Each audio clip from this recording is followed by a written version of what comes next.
नमस्कार दोस्तों, मैं देवेंद्र साहू स्वागत करता हूं आप सभी का आपके अपने YouTube चैनल देवगीत क्लासेस पर।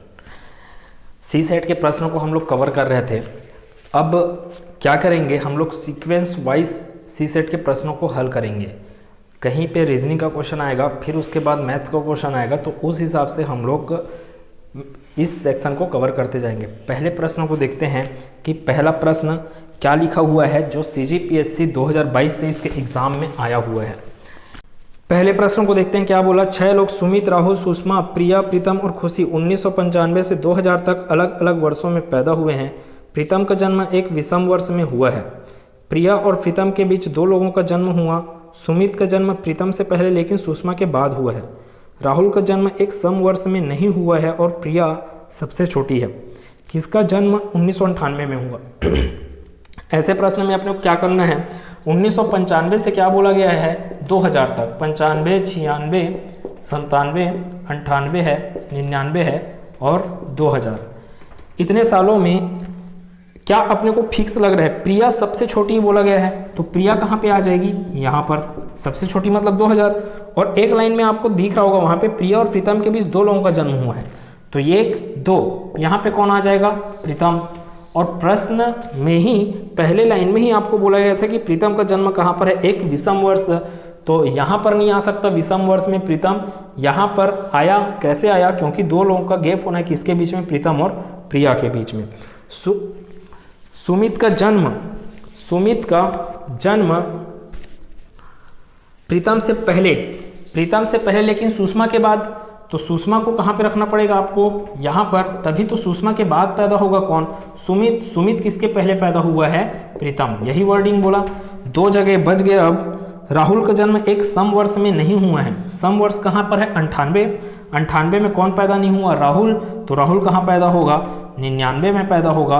एक जने कौन बच गए, खुशी बच गई। खुशी अपने को खुशी दे जाएगी सन 1998 में वो पैदा होकर, ठीक है। तो यही चीज़ पूछा गया कि इसका जन्म वर्ष 1998 में हुआ है।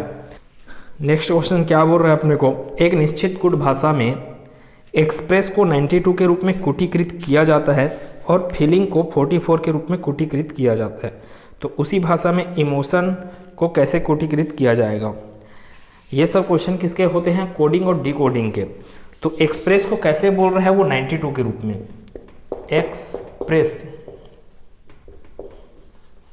एक्सप्रेस को कैसे लिखा 92। और क्या बोला है, फीलिंग को 44 के रूप में, फीलिंग को 44, फीलिंग क्या है 44 के रूप में। तो अपने को बताना है इमोशन के बारे में, इमोशन, इसके बारे में बताना है कि इसको कैसे कूटीकृत किया जाएगा। ऑप्शन है 91, 85, 77, 105। अब देखिए ऐसे प्रश्नों में अपने को हमेशा क्या करना है, इसका प्लेस वैल्यू निकालना रहेगा। ई का प्लेस वैल्यू किस में आता है, अल्फ़ाबेट में अगर जाएंगे, अल्फ़ाबेटिकल ऑर्डर में जाएंगे तो ई का वैल्यू आता है 5, एक्स का आता है 24, पी का आता है 16, आर का आता है 18, ई का आता है 5, एस का 19, एस का 19। अब हो सकता है इन लोगों को जोड़ने के बाद आ रहा होगा 92 या फिर और कुछ करने के बाद आ रहा होगा 92। तो देखते हैं एक बार कितना आ रहा है, 9, 9, 18, 18, 5, 23, 23 और 8, 31, 31, 6, 37, 37 और 4, 41, 41 और 5, इकाई के अंकों को जोड़ रहा हूँ मैं। 41 और 5 कितना हो गया अभी, 46, तो 46 का आया 6, हासिल आया है 4, 1, 2, 3, 4, 4, 2, 6, 6 और 4 कितना हो गया 10, तो ये कितना आ गया 106। दिया क्या है आपको 92 दिया है, आ कितना रहे इन लोगों का योग 106, तो 106 में कुछ तो किया होगा कि वो 92 आ गया होगा। तो 106 में आपको दिखेगा यहाँ से कि 106 में वो 14 को घटाया तभी तो 92 आया। 106 में 14 को घटाया, 14 क्या है, तो यहाँ पे कितने लेटर हैं, 1, 2, 3, 4, 5, 6, 7, 7 लेटर का क्या कर दिया गया 2 गुना। 106 माइनस क्या आएगा 14, 14 क्या है आपका, 14 क्या है आपका 2 गुना है किसका, यहाँ पे जितने लेटर हैं उसका। तो 6 में 4 गया 2, 10 में 1 गया 9, मतलब कि इसका सॉल्यूशन ऐसे करने से अपने को क्या मिल रहा है 92। तो अगला भी वैसे होना चाहिए। इन लोगों के प्लेस वैल्यू को जोड़ने के बाद उस जो मिला है अपने को, जोड़ जो मिला उससे किसको घटा देना है, 1 2 3 4 5 6 7, 7 का दोगुना कितना होता है 14। तो इसका योग माइनस क्या कर देंगे 14 हो सकता है, वो कितना मिल जाएगा अपने को 44। ठीक है, तो देखते हैं एक बार चेक करते हैं ये भी वैसी फिट बैठ रहा है कि नहीं। 6 5 5 लॉयन 12 आई 9 9 एन 14 जी 7 कंट्रीज।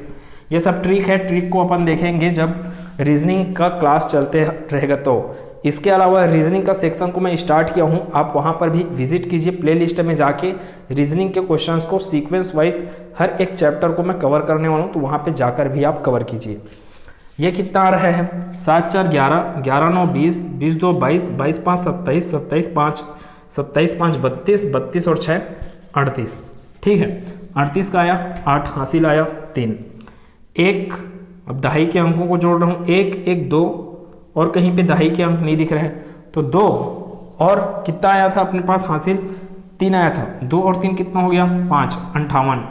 अब 58 में से क्या घटाओगे आप यहाँ पर 1 2 3 4 5 6 7, 7 ठो क्या दिख रहा है आपको अल्फ़ाबेट दिख रहा है। 7 का दोगुना होता है 14, तो 14 को क्या करना है घटाना है। 8 में 4 गया 4, 5 में 1 गया 4, अपने पास मिल गया 44।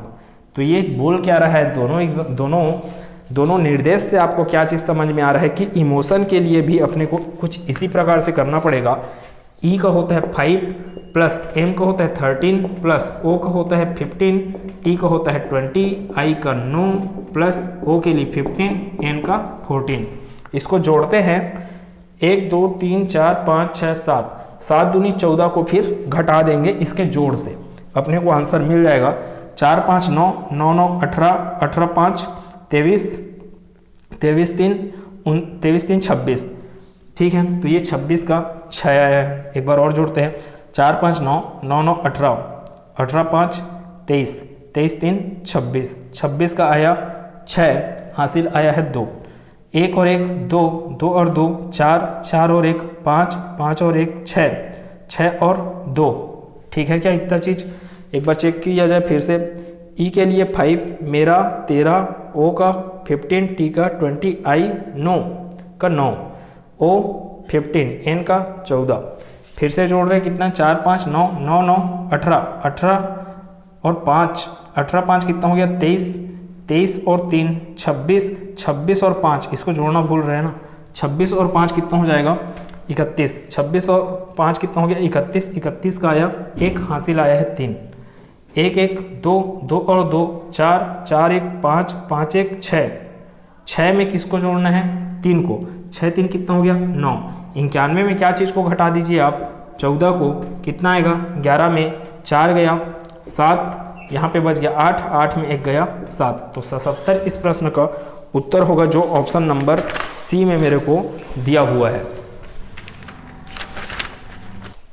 तीसरा क्वेश्चन क्या बोला, 3 अभिकथनों के 3 निष्कर्ष क्रमांक 1 2 और 3 दिए गए हैं।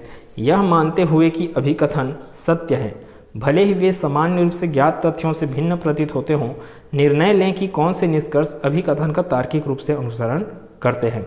अब आपको स्टेटमेंट दिया गया 3 स्टेटमेंट, उसके आधार पर अपने को कंक्लूजन बताना है, निष्कर्ष क्या होगा उस चीज़ को बताना है। तो अभिकथन के हिसाब से अपने को क्या करना पड़ता है, यहाँ पर वेन डायग्राम बनाना पड़ता है। वेन डायग्राम कैसे बनाया जाएगा उसको ध्यान से देखते रहिएगा। यहाँ पे तीसरे प्रश्न का सॉल्यूशन दे रहा हूँ मैं।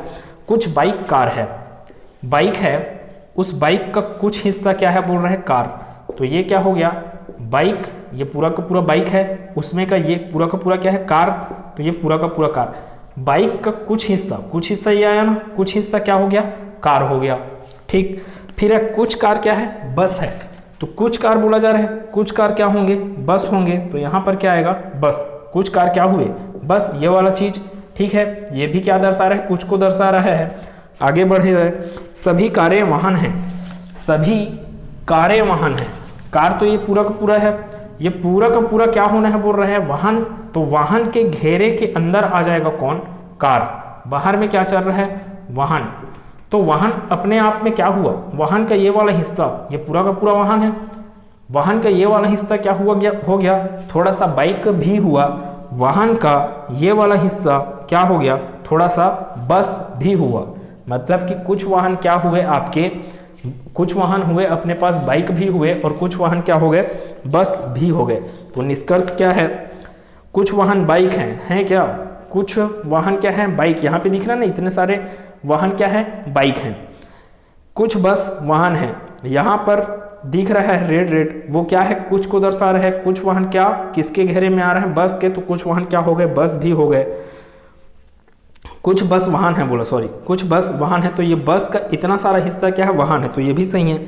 कुछ वाहन कार हैं, कुछ वाहन कार हैं। देखो सभी के सभी कार क्या है, वाहन हैं। कुछ कार वाहन हैं, लेकिन सभी के सभी वाहन कार नहीं हैं, बल्कि वाहन का कुछ हिस्सा क्या है, कार है। तो मैं ये बोल सकता हूँ कि कुछ वाहन क्या है, कार है, लेकिन सभी वाहन कार है ऐसा नहीं बोलेंगे, क्योंकि सभी वाहन क्या हो गया, इतना हुआ। सभी वाहन का इतना सारा हिस्सा जो दिख रहा है आपको बाहर में, वो थोड़ी कार है। तो आपको अगर स्टेटमेंट यहाँ पे लिखा रहता है कुछ सभी वाहन कार है करके अगर लिखा रहता तो गलत हो जाता, जबकि ये लिखा कुछ वाहन। तो कुछ वाहन का इतना सारा हिस्सा जो दिख रहा है कार के अंदर में छुपा हुआ, वो वाहन क्या है, कार भी है। इसलिए तीनों निष्कर्ष क्या हो जाएंगे, इस बार सही हो जाएंगे। तो इसका ऑप्शन नंबर डी एकदम करेक्ट आंसर होगा। उस विकल्प का चयन करें जो तीसरे अक्षर समूह से उसी प्रकार संबंधित है जिस प्रकार दूसरा अक्षर समूह पहले अक्षर समूह से संबंधित है। फिर अपने को दिया है गारमेंट। अब देखो क्या बोला, वो गारमेंट को किस रूप में लिखा जा सकता है, बोला गारमेंट को लिखा है वो TRNMGE के रूप में। तो सबसे पहले बात इसका प्लेस ऑर्डर लिखा जाए, G7A1R18 M13 E5 N14 T का 20। ठीक है, इधर आएगा 20, क्योंकि उसी को अरेंज किया गया है। यहाँ पे जितने लेटर दिख रहे हैं वही लेटर यहाँ पर भी है, बस क्या कर दिया गया, उसको इधर उधर फेंक दिया गया है। यहाँ पर 20 है, यहाँ पर 18 है, यहाँ पर 14 है, 13 7 5 1 और क्या है। अच्छा, यंगर को अपने को लिखना है, यंगर तो कैसे लिखा जाएगा बोल रहे हैं। तो यंगर के लिए बना लिया जाए, Y मतलब कि 25, O मतलब कि 15, N मतलब 14, G मतलब 7, E मतलब कि 5, R मतलब कि 18। अरेंज कैसे किया जाएगा, तो इसको देखा जाए कि इसको किस रूप में लिखा। अब आप अगर ध्यान से देखोगे तो यहाँ पे जितने भी लेटर आए उसको क्या किया गया है, इधर लिखा तो गया है, लेकिन कैसे लिखा गया है, बढ़ते क्रम में। जैसे 1 आया, उसके बाद 5 है, उसके बड़ा 7 है, उससे बड़ा 13 14 18 20 और उसी के हिसाब से यहाँ पे लेटर को अरेंज कर दिया गया। तो यहाँ पर भी वैसे किया जाए। सबसे पहले क्या आएगा, 5, दाएं से बाएं ना, सबसे पहले आएगा 5 हो गया, 7 उससे बड़ा क्या दिख रहा है, 14, उससे बड़ा 15, उससे बड़ा 18, फिर 25। तो 5 7 14 15 18 25। 5 का वैल्यू क्या होता है, ई, यहाँ पे दिख रहा है पूरा ई जी। 14 मतलब कि एन, 15 मतलब कि ओ, 18 मतलब कि आर, 25 मतलब कि वाई। तो y r o n g e, y. अच्छा, एक चीज़ छूट रहा है, यंगर, यू ना, यू छूट रहा है यहाँ पे, वाई ओ यू कितना था, वाई ओ यू। तो यू के जगह में क्या लिखा रहता है यहाँ पे, यू मिया किस मतलब कि 21। यू का प्लेस वैल्यू क्या होता है, 21। तो 5 7 14 15 18, 18 के बाद आएगा 21, 18 के बाद आता 21, 21 के बाद आता आपका लास्ट 25। तो y के बाद क्या मिल जाता मेरे को, y से पहले क्या मिल जाता, u। इधर से आ रहा हूँ तो u के लिए 21। तो अपने पास ये कहाँ पे दिख रहा है, option number YURONGE, option number D इस प्रश्न का उत्तर होगा। अब एक अच्छे प्रश्न में चलते हैं। 5वां प्रश्न क्या बोल रहा है, 10 लोग 2 समांतर पंक्तियों 1 और 2 में बैठे हैं। पंक्ति 1 में अनुज, बिट्टू, फरहान, सार्थक और राजन दक्षिण की ओर मुंह करके बैठे हैं, और पंक्ति 2 में डॉली, रेशमा, सना, रेनू और सिमरन उत्तर की ओर मुंह करके इस प्रकार बैठी हैं कि पंक्ति 1 का प्रत्येक सदस्य पंक्ति 2 के सदस्य के आमने सामने हैं। रेशमा पंक्ति के बाएं छोर पर बैठी है, उसका मुंह बिट्टू के निकटतम पड़ोसी की ओर है। फरहान बिट्टू के बाईं ओर किसी एक स्थान पर बैठा है, लेकिन पंक्ति के अंतिम छोर पर नहीं बैठा है। वह व्यक्ति जिसका मुंह फरहान की ओर है रेणु के ठीक बाएं बैठा है। सार्थक अनुज के दाएं से तीसरे स्थान पर बैठा है। डॉली सना के ठीक दाएं बैठी है। तो अपने को आंसर देना है सिमरन के आमने सामने कौन है। देखिए, ऐसे प्रश्नों में अपने को पूरा प्रश्न पढ़कर बस सॉल्व कर देंगे ऐसा नहीं है। पहले एक बार प्रश्न को पढ़िए, क्या क्या चीज़ें समझ में आ रहा है उसमें से एक बार पढ़कर उन चीज़ों को ग्रैब कीजिए। उसके बाद फिर से पढ़िए और ड्रॉ करते जाइए। पांचवा है, अपने को क्या क्या चीज़ बोला है, 2 समांतर पंक्तियां हैं और उन समांतर पंक्तियों में कितने लोग बैठे हैं, 55 लोग बैठे हुए हैं। ठीक है, 5 लोगों का मुख किधर है, दक्षिण की ओर, जबकि 5 लोगों का मुख किधर है, तो वो है उत्तर की ओर। तो उत्तर की ओर कुछ इस प्रकार से मुख करके बैठेंगे, अगर बैठे हैं तो क्या क्या चीज़ समझ में आ रहा है। कोई एक फिक्स पॉइंट को ढूंढते हैं। फिक्स पॉइंट क्या दिख रहा है कि यहाँ से अपन आगे बढ़ते हैं। रेशमा पंक्ति के बाएं छोर पर बैठी है। रेशमा पंक्ति के बाएं छोर पर बैठी, इसको पंक्ति 1 मान लेते हैं, इसको पंक्ति 2। अब रेशमा हो गई पंक्ति 2 में। रेशमा, सना, रेणु और सिमरन किधर है, उत्तर की ओर। मतलब कि यहाँ पे बैठेंगे कौन, रेशमा, डॉली, सना, रेणु और सिमरन। लिखा क्या लाइन, रेशमा पंक्ति के बाएं छोर पर। अब ये पंक्ति है तो इसका बायां छोर क्या होगा, इधर। तो यहाँ पर कौन आ जाएगी, रेशमा। फिर आगे क्या है, उसका मुंह बिट्टू के निकटतम पड़ोसी की ओर है। रेशमा का मुंह जिधर है वह आदमी क्या होगा, बिट्टू का निकटतम पड़ोसी। तो मेरे को ये आदमी तो नहीं पता कौन आया, लेकिन ये समझ में आएगा कि यहाँ पर कौन आएगा, बिट्टू। तभी तो ये कथन सही होगा, रेशमा बिट्टू के निकटतम पड़ोसी के सामने बैठी है। ठीक, आगे चलते हैं। फरहान बिट्टू के बाईं ओर। अब बिट्टू नीचे देख रहा है तो उसका बाईं ओर होगा उस तरफ। तो फरहान किधर बैठा होगा, बिट्टू के उस तरफ। 1 2 3 तीनों में से कोई एक जगह पर। आगे पढ़ा जाए, फरहान बिट्टू के बाईं ओर किसी एक स्थान पर बैठा है, लेकिन पंक्ति के अंतिम छोर पर नहीं बैठा है। फरहान यहाँ पे आ सकता है, यहाँ पे आ सकता है, यहाँ पर नहीं आ सकता। क्यों नहीं आ सकता, क्योंकि प्रश्न में बोला कि बिट्टू के बाईं ओर बैठा है और अंतिम छोर पर नहीं बैठा है। तो फरहान कहाँ कहाँ पे आ सकता है, या तो फिर यहाँ पे आ सकता है या फिर यहाँ पर आ सकता है। दोनों पॉसिबिलिटी है। आगे चलते हैं। वह व्यक्ति जिसका मुंह फरहान की ओर है रेणु के ठीक बाएं बैठा है। फरहान यहाँ पर है तो रेणु को यहाँ पे रहना पड़ेगा। क्यों, क्योंकि रेणु के बाएं ओर जो व्यक्ति बैठा है उसका मुंह किधर होना है, बोल रहा है फरहान की ओर। फरहान जिस व्यक्ति के सामने बैठा हुआ है वह व्यक्ति रेणु के बाईं ओर है। अगर रेणु यहाँ पे रहेगी तब इधर आ जाएगा वो व्यक्ति और उसके सामने हो जाएगा फरहान। यहाँ पर आएगा अगर वो व्यक्ति तो फरहान यहाँ पर आएगा और यहाँ पे कौन हो जाएगी, रेणु। ठीक है, ये दोनों कंडीशन अप्लाई किया जा सकता है, कन्फर्म नहीं है, इसलिए आगे अपन बढ़ते हैं। सार्थक अनुज के दाएं से तीसरे स्थान पर बैठा है। सार्थक अनुज के दाएं से। अब मान लो अनुज को यहाँ पे बैठाते हो आप, तो अनुज का दायां तो कोई जगह ही नहीं बचा है, अनुज को यहाँ पे बैठा ही नहीं सकते, बिट्टू बैठा है। यहाँ पर अगर अनुज को बैठाते हो आप तो इसके दायां तीसरा नहीं आएगा, फिर 3 जगह खाली होना चाहिए ना इधर, तभी तो उस तीसरे जगह में कौन बैठ पाएगा, सार्थक बैठ पाएगा। तो अनुज को मैं यहाँ पे अगर रखूंगा, तो क्या होगा, 1 2 3, इस तीसरे जगह में कौन आ सकता है, सार्थक। अनुज को अगर मैं यहाँ पे रखूंगा 1 2 3, इस तीसरे जगह में कौन आएगा, सार्थक। लेकिन भाई यहाँ पे तो बिट्टू बैठ चुका है, तो सिंपल सी बात है, अपने को क्या समझ में आया, यहाँ पर आएगा अनुज। अब अनुज यहाँ पे आ गया तो फरहान के आने का चांस है नहीं, तो फरहान आ जाएगा अपना यहाँ पर, और अनुज के दाएं तीसरा कौन है, सार्थक है। तो एक ही आदमी बच गया लड़कों में। अब लड़कों में एक आदमी बचा है, तो कौन बचा है, अनुज, बिट्टू, फरहान, सार्थक और राजन। तो यहाँ पे आएगा राजन। अब इधर है रेशमा पंक्ति के बाएं छोर पर बैठी है, उसका मुंह बिट्टू के निकटतम पड़ोसी की ओर है। फरहान बिट्टू के बाईं ओर किसी एक स्थान पर बैठा है, लेकिन पंक्ति के अंतिम छोर पर नहीं बैठा है।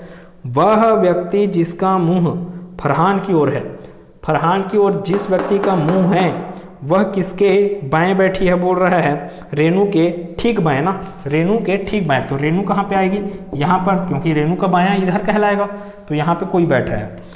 अब पता नहीं कौन बैठा है। डॉली सना के ठीक दाएं बैठी है। डॉली यहाँ पे रहेगी तो सना को यहाँ पे रहना था, लेकिन यहाँ पे तो रेनू है। अगर सना यहाँ पे रहेगी तो डॉली को यहाँ पे आना था, यहाँ पे तो रेनू है। तो सिंपल सी बात है, यहाँ पर क्या आएगी, डॉली सना के ठीक दाएं बैठी तो डॉली यहाँ पे आएगी, सना यहाँ पे आएगी, तभी कहलाएगा कि जो डॉली है, डॉली किसके दाएं बैठी, सना के दाएं बैठी कहलाएगा। एक ही लड़की बच गई, कौन लड़की बच गई, सिमरन, तो ये हो गई सिमरन। ठीक है, तो एक एक पंक्ति में इन लोग बैठे हैं। हो सकता है भाई सार्थक की गर्लफ्रेंड हो रेशमा, बिट्टू की हो सना, राजन की हो सिमरन। अब पूछा गया सिमरन के आमने सामने कौन है, तो सिमरन के आमने सामने दिख रहा है राजन, तो इस प्रश्न का उत्तर होगा राजन। ठीक है, छठे प्रश्न को देखते हैं। छठा प्रश्न क्या बोला, उस विकल्प का चयन करें जो तीसरी संख्या से उसी प्रकार संबंधित है जिस प्रकार दूसरी संख्या पहली संख्या से संबंधित है। क्या बोला, 8 जैसे संबंधित है 4 4 8 से, वैसे ही मेरे को बताना है 13 इन चारों ऑप्शन में से किससे संबंधित है। अब देखो यहाँ पे क्या चीज़ समझ आएगा आपको कि 8 क्यूब माइनस 8 स्क्वायर करोगे। 8 क्यूब मतलब कि 512, आपको याद रहना चाहिए 1 से लेकर कम से कम 15 के अलावा 20 21, अच्छा होगा 1 से लेकर पूरा 21 तक का क्यूब याद रखिए। इसके अलावा 1 से लेकर 30 तक का स्क्वायर याद रखिए। ये एप्टीट्यूड के लिए मोस्ट इंपॉर्टेंट है। ये 8 स्क्वायर मतलब कि 64, 512 में 64 को घटाते हैं, 12 में 4 गया 8, 50 में 6 गया 44, 448 मिल गया। बोलने का अर्थ क्या चीज़ समझ में आया, पहले संख्या का क्यूब कीजिए और उसी संख्या का स्क्वायर कीजिए, दोनों का अंतर आपको आंसर देगा। 13 क्यूब मेरे को पता है 2197 होता है, 13 स्क्वायर मेरे को पता है 169 होता है। मैं क्या करता किया यहाँ पे 512 में 64 को घटाया, वैसे 2197 में घटाऊंगा 169 को, 17 में 9 गया 8 आया, इकाई अंक वाला इसमें 8, ऑप्शन सिर्फ डी में है इसलिए आगे सॉल्व करने की जरूरत नहीं, ऑप्शन डी को आप मार के निकल सकते हैं। फिलहाल पूरा सॉल्व कर लेते हैं। 17 में 9 गया 8, 8 में 6 गया 2, यहाँ पे बच गया है अपने पास 21, 21 में 1 गया है 20, तो 2028 ऑप्शन नंबर डी इस प्रश्न का उत्तर होगा।